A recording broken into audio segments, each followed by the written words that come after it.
Bonjour François Ruffin. Bonjour Philippe Corbet. Il est 8h33 sur BFM TV et RMC. On va parler ensemble du travail, de la réforme de l'assurance chômage, de la réforme des retraites.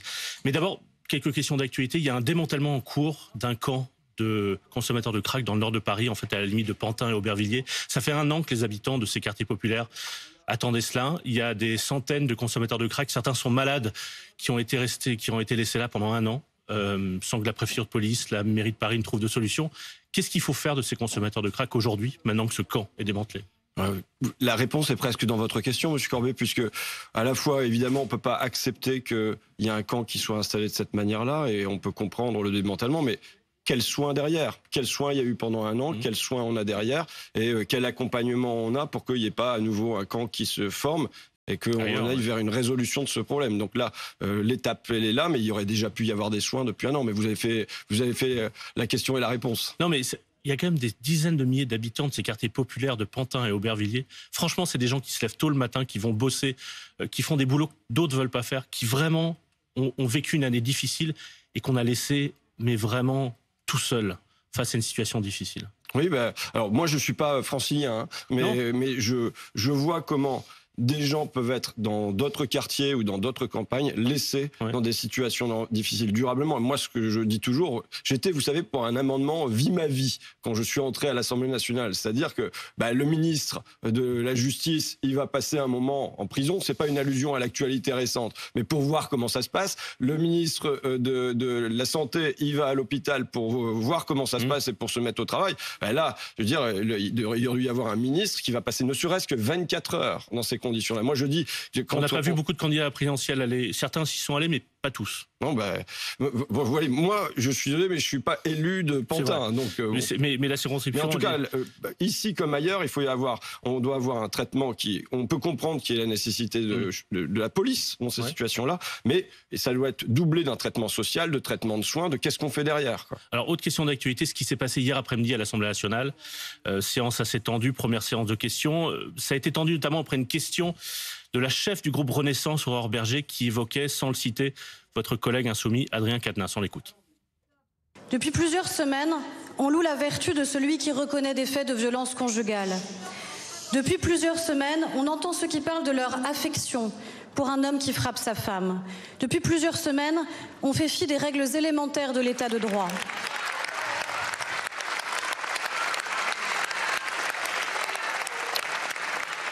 François Ruffin, est-ce que Adrien Quatennens peut rester député ? Il ne s'agit pas là de demander sa démission. Moi, dès le lendemain de son communiqué, j'ai dit que je souhaitais une mise en retrait, qu'elle me paraissait nécessaire, à la fois dans le mouvement et dans le groupe parlementaire, le temps que les esprits s'apaisent, qu'on voit quelle est la nature des faits, et ainsi de suite. Mais je veux quand même répondre à Madame Berger. Je veux dire, comme aurait dit le Christ, il faut quand même regarder la poutre qu'on a dans son œil plutôt que la paille dans l'œil du voisin. Quand on a sur les bancs de Renaissance, aux côtés de Madame Berger, Damien Abad, qui a été sorti du gouvernement. Oui, mais d'accord, mais il est là, il est à l'Assemblée. Et manifestement, sa démission n'est pas posée sur la table. 4 femmes l'accusent de viol. Il y en a 2 qui ont bu un verre avec lui, qui se sont retrouvés avec une substance chimique, et finalement derrière, nus dans une chambre d'hôtel, d'après leur dire.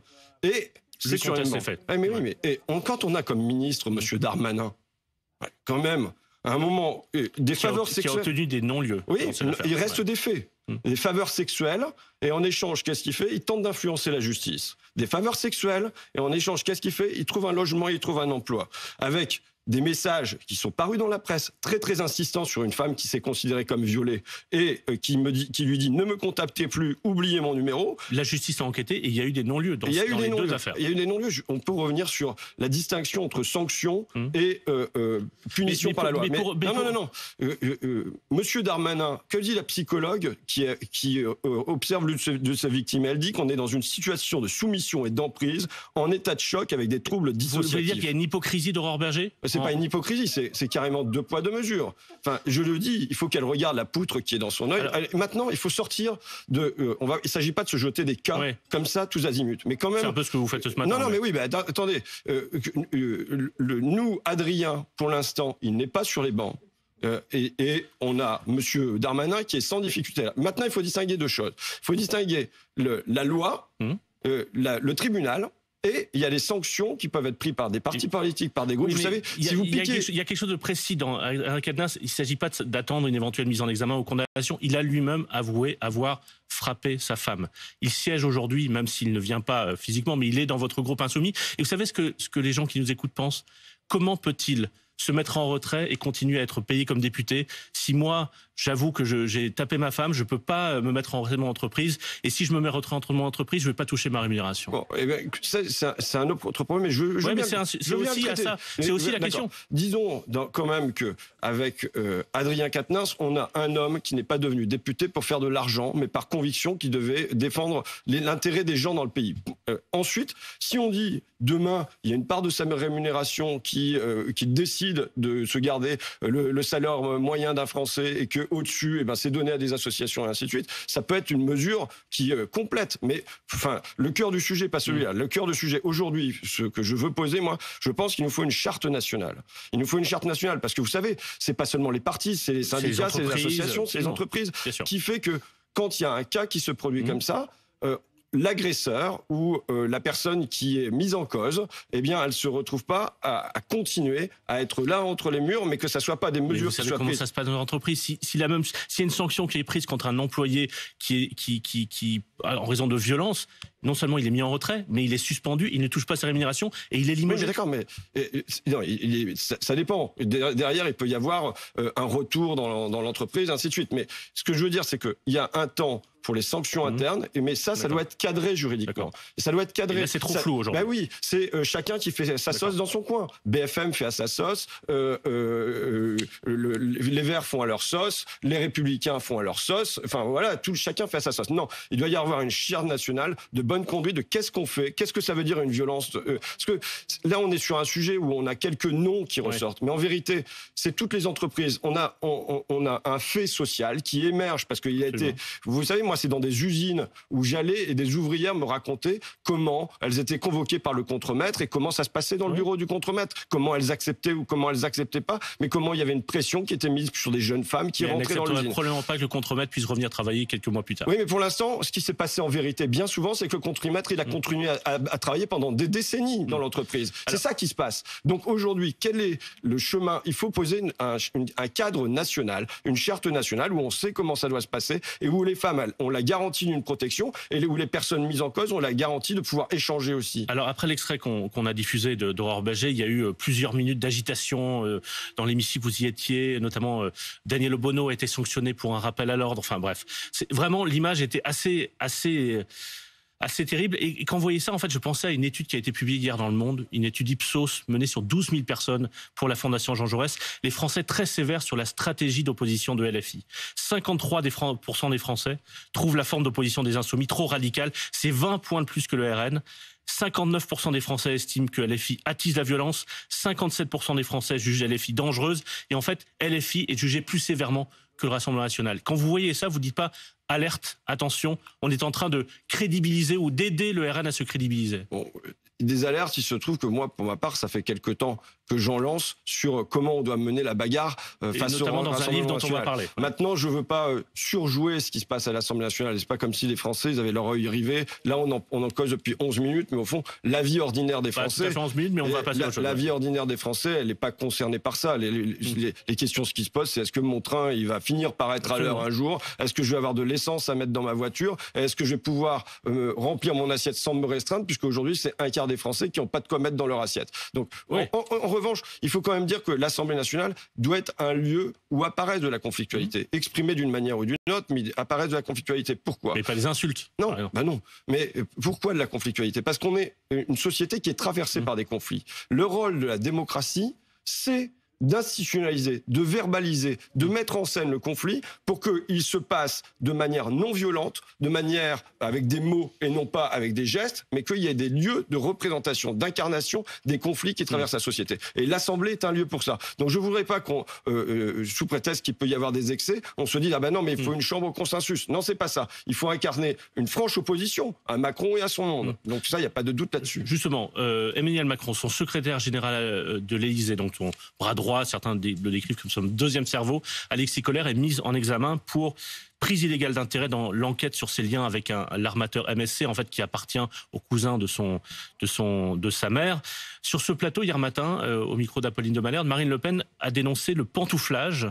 Et elle a annoncé qu'il y aurait Alors, pantouflage, en fait, c'est des hauts fonctionnaires qui vont travailler dans le privé. Comme M. Macron, quand il était dans le public, qui est parti dans une banque d'affaires et qui revient d'abord à l'Élysée pour conseiller François Hollande et maintenant comme président de la République. C'est ça du pantouflage et du rétro-pantouflage. Donc, Marine Le Pen dit qu'elle va déposer une proposition de loi pour encadrer plus sévèrement ce pantouflage. Est-ce que vous pourriez la voter? En tout cas, ce qu'il nous faut aujourd'hui, c'est une loi de séparation de l'État et de l'argent. Vous savez, on parle de lobby. Mais lobby est un mot trop faible. Aujourd'hui, lobby suppose une pression de l'extérieur sur les institutions, sur l'État. Mais non, c'est pas ça. Le lobby est à l'intérieur aujourd'hui. Aujourd'hui, c'est une colonisation par l'intérieur de l'État. Et colonisation. Bah oui, ils ont été élus. Non, mais M. Kohler n'a pas été élu. Non, mais Emmanuel Macron a été élu. Il choisit les collaborateurs qu'il souhaite. Dans le cas de M. Macron, avant son élection, il y a déjà eu un premier tour qui fait qu'il a été adoubé par des intérêts privés. Il est allé voir un certain nombre de grands patrons qui ont misé sur lui. Et ensuite, il y a un premier tour devant le peuple et un deuxième tour devant le peuple. Mais il y a eu un tour avant. Et c'est d'abord par des intérêts privés. C'était le candidat choisi par les patrons. Oui, tout à fait. Et ça, je l'ai documenté. Donc, toutes les semaines, il allait dîner chez M. Bernard Arnault, première fortune du pays. En 2017. Tout à fait. En 2022, il n'avait plus les mêmes besoins. Et ce que je veux dire, c'est que là, ils sont accusés de prise illégale d'intérêt. Mais c'est leur métier. C'est leur métier. De quoi ? C'est leur métier de livrer le pays à des intérêts privés. Je veux dire, c'est pas leur intention première. Leur intention première, c'est de faire en sorte que la vie du Français soit meilleure et que la France soit plus puissante et plus prospère. Je conteste absolument l'intention première de M. Macron est d'abord de faire profiter les intérêts de ses amis financiers. Mais vous vous rendez compte ce que vous êtes en train de dire, que son intention première est criminelle d'une certaine manière ? Non, je dis son intention première est d'abord de satisfaire les financiers de ce pays. Oui, je le dis, M. Corbet. Mais je le dis, mais vous savez que M. Kohler a agi dans ce sens dans plein de dossiers. General Electric, quand il rachète Alstom, est-ce que vous croyez que c'est dans l'intérêt des Français ? En tout cas, lui, peut-être qu'il avait tort, mais du point de vue, à ce moment-là, du ministre des Finances, c'était dans l'intérêt de la France. Non, absolument pas, ça a été documenté. C'est dans l'intérêt de plein de cabinets de conseil, c'est dans l'intérêt de M. Bouygues, c'est dans des tas d'intérêts privés, mais ce n'est pas dans l'intérêt des Français. Quand Nokia a Alcatel qui est bradé, est-ce que c'est dans l'intérêt des Français qu'on laisse partir un pan de notre industrie comme ça ? Quand aujourd'hui, on a un enrichissement absolument prodigieux, les 5 premières fortunes françaises ont vu leur fortune tripler sous l'ère Macron. Est-ce que c'est dans l'intérêt des Français ? Quand on a Total qui fait des profits, des surprofits, des surprofits, et alors que l'Europe le dit, alors que le Royaume-Uni le fait, alors que l'Espagne le fait, on a M. Macron qui ne bouge pas le petit doigt, est-ce que c'est dans l'intérêt des Français ? François Ruffin, je voudrais qu'on parle du travail, parce que c'est aussi ce qui préoccupe les Français en ce moment. Première chose, l'assurance chômage. Non, d'abord on va parler des retraites. Non, mais vous savez, je veux terminer. Juste un mot, parce que j'ai une affirmation qui est forte. Mais je veux vous dire que c'est presque toutes les semaines qu'il y a des choix qui sont effectués pour les intérêts des financiers et contre les intérêts des Français. La semaine dernière, est-ce que vous avez vu ce qui s'est passé sur la pêche dans la Manche ? Non, vous n'avez pas vu ? Qu'est-ce qui s'est passé ? Il y avait déjà eu la pêche électrique, il y a quelques années, qui avait laissé faire le président Macron. Ça avait profité aux financiers néerlandais de la pêche et pas du tout aux pêcheurs locaux qui avaient été atomisés, tout comme les ressources en poissons avaient été atomisées dans la mer du Nord. Maintenant, c'est dans la Manche que ça se passe. Et de la même manière, là, il y a eu un choix fait par le gouvernement de soutenir les financiers néerlandais de la grosse pêche plutôt que les pêcheurs artisanaux. François Ruffin, pour parler du travail, d'abord... C'est du travail, là. Ce sont les pêcheurs artisanaux. On sacrifie les pêcheurs artisanaux au profit de la finance. La réforme des retraites, c'est un sujet important. Vous souhaitez que la réforme des retraites passe par référendum. Dans cette campagne présidentielle qui a été perturbée par la guerre en Ukraine, il y a peu de propositions qui ont vraiment émergé dans la campagne d'Emmanuel Macron, ou en tout cas qui ont été vraiment identifiées par les Français, mais il y en a bien une, c'est le passage de l'âge légal à 65 ans. En quoi Emmanuel Macron n'a, selon vous, pas le mandat donné par l'élection présidentielle pour mener cette réforme, et pourquoi faudrait-il la passer par référendum ? Moi, je vais vous dire, aujourd'hui, ce qui a besoin pour le pays dans la durée, c'est de l'apaisement. Il y a, dans quel moment on se trouve ? On est dans un moment où le pays est exaspéré par 2 ans de crise du Covid. Ouais. Il est fatigué, il est usé. Derrière, on a une élection d'Emmanuel Macron qui, excusez-moi, mais se fait quand même au raccro, il est sans élan, sans enthousiasme. On a bien parlé de l'âge légal à 65 ans. Tous les Français l'avaient bien entendu, cette proposition. Je ne conteste pas. Donc il a le mandat. Non, il peut essayer. Mais non, ce que ça va produire, il le fera. Ouais. Hein, il le fera. Sans référendum. Sans force. Il le fera seul, sans les syndicats. Il le fera seul sans... Il a le mandat des Français, il a été élu là-dessus. Il a le mandat des Français quand on a aujourd'hui 70 à 80% des Français qui se déclarent opposés à cette réforme. C'est ça que vous appelez le mandat des Français. Il était déjà au printemps et malgré tout, l'élu président de la République. Ça veut dire quoi? Ça veut dire que ça va accroître un sentiment qu'ont les Français dans la durée, c'est que la démocratie se fait sans le peuple, voire contre le peuple. C'est déjà été le cas au moment du traité constitutionnel européen. En 2005, oui. Ça a été le cas au moment de la crise des Gilets jaunes, où il n'y a pas de compromis social qui est passé, et ça va accroître le sentiment que à quoi bon être en démocratie, si jamais, quand on est 70 à 80% à penser qu'il ne faut pas ça, et vous savez, en plus, le premier adversaire de cette réforme, pour moi, c'est Emmanuel Macron lui-même. Vous avez vu ce qu'il disait à propos de la retraite à 62 qui serait rallongé. Il disait c'est pas possible d'aller faire ça. Jamais les Français n'accepteront ça. Pourquoi? Parce que quand on n'est pas banquier d'affaires ou conseiller chez McKinsey, quand on arrive à 60 ans, déjà on a plus de la moitié des Français qui ne travaillent pas parce qu'ils se sont fait opérer du poignet, ils se sont fait opérer du coude, ils se sont fait opérer des épaules, et donc tenir 2 années supplémentaires, c'est pas possible. C'est Emmanuel Macron lui-même qui le disait. François Ruffin, cette nuit, l'Assemblée nationale, et vous êtes évidemment député, l'Assemblée nationale a adopté la mesure clé de la réforme de l'assurance chômage. Je résume pour simplifier, c'est une sorte de... Les indemnisations seraient plus élevées quand le chômage est élevé, les indemnisations seraient plus faibles quand il y a un chômage plus faible et quand en fait il y a des postes non pourvus. En ce moment, il y a des centaines de milliers de postes non pourvus. Il y a plein de gens qui nous écoutent, qui sont boulangers, restaurateurs, menuisiers, qui ont du mal à trouver des salariés pour les postes, et ça met en danger leur entreprise. En quoi ce principe vous semble détestable, cette idée d'une modulation des indemnités en fonction du marché du travail? Je veux dire déjà qui ça frappe concrètement. Moi, j'avais une assistante maternelle qui s'appelle Cindy, de nom son prénom, qui a travaillé pendant la crise Covid, qui, bien que souffrant d'obésité, a pris des enfants de soignants avec angoisse. Elle a fait le boulot. C'est d'elle dont Emmanuel Macron disait il faudra se rappeler que notre pays tout entier repose aujourd'hui sur ces hommes et ces femmes que nos économies reconnaissent et rémunèrent si mal. Est-ce qu'à la sortie de la crise Covid, il y a eu une amélioration de son salaire, une amélioration de ses horaires, de son statut, de ses revenus? Rien. Elle n'a rien vu. En revanche, là, elle perd 2 contrats. Vous savez, elle avait 4 enfants, il y en a 2 qui entrent à l'école, elle perd 2 contrats. Elle se dit, bon, bah alors, je vais aller me tourner vers Pôle emploi pour avoir un complément de revenu. Eh ben non, Pôle emploi, il n'y a plus rien avec la première réforme qui a eu lieu l'année dernière. Chômage. Eh oui. Et donc, elle passe de 1 700 € à 1 000 € par mois. Ça veut dire quoi? Ça veut dire que ses enfants, elle ne les met plus à la cantine. Ça veut dire qu'elle se restreint, il n'y a plus de légumes sur le marché, il n'y a plus de viande rouge. Ça veut dire qu'elle ne fait pas d'activité Zumba. Ça veut dire que très concrètement, elle me dit, moi j'ai des insomnies, je ne dors plus la nuit. C'est-à-dire que la réforme qui a été mise en œuvre l'année dernière et qui est complétée cette année finalement. Prolongée, eh bien, qu'est-ce qu'elle fait? Elle fait que ceux qui sont frappés aujourd'hui, c'est ce qu'on peut appeler les permittents. C'est-à-dire des gens qui parfois travaillent, parfois travaillent pas. C'est exactement ceux qui étaient les travailleurs de la deuxième ligne, ils étaient au cœur de ça. Les ouvriers de l'industrie agroalimentaire. Dans votre livre, je vous écris du Front de la Somme que vous venez de publier. Vous racontez notamment ce que vous avez entendu pendant la campagne électorale dans votre département de la Somme. Je cite ces paroles de Français que vous mentionnez dans votre livre. Je cite des assistés, des cassos, ceux qui ne se lavent pas le matin, ceux qui ne lèvent pas le matin, qui touchent des aides. Nous, on n'a droit à rien. Des feignasses, la France subventionne les bons à rien. Vous les avez croisés, ces gens-là, ces Français, qui voudraient que certains soient incités de façon un peu plus forte à retrouver du travail et à chercher du travail. Ça existe, ça. C'est vous-même qui l'écrivez. Aujourd'hui, vivre avec le RSA, parce que vous savez, la plupart des chômeurs, la très large majorité des chômeurs, ne sont pas indemnisés aujourd'hui dans notre pays. Il y en a même plein, une étude est tombée, qui ont des droits au chômage et qui n'y font même pas appel. Donc, et aujourd'hui, personne ne dira, je pense que vous le direz pas, je pense qu'aucun ministre ne voudra ça, se dire, moi je vais aller vivre avec les 500 € du RSA. Non, bien sûr, mais en même temps, il y a des Français qui vivent avec peu, qui sont agacés et en colère. Vous savez que moi, je défends le travail, la valeur du travail et la valeur travail. La question, c'est aujourd'hui, comment on fait pour vivre de son salaire? Moi, je viens avec une chose simple. Mais ceux qui ne veulent pas retrouver le travail, ceux qui ne cherchent pas suffisamment de travail, d'abord, ceux qui vous parlent dans ce, vous savez, dont vous transcrivez les paroles. Par exemple, vous savez, il y avait une mesure qui s'appelait contrat emploi solidarité. C'est-à-dire qu'aujourd'hui, il y a des gens qui sont détruits par le travail, détruits par l'univers du travail. Parce que c'est un univers qui peut être difficile. Mais personne ne le conteste. Mais quand vous avez par exemple Sandrine Rousseau qui dit que la valeur travail c'est une valeur de droite, qui a un droit à la paresse, vous dites le travail, c'est le travail qui fait une vie au fond, qui donne une dignité à la vie. Je pense que le travail est un identifiant social vachement important.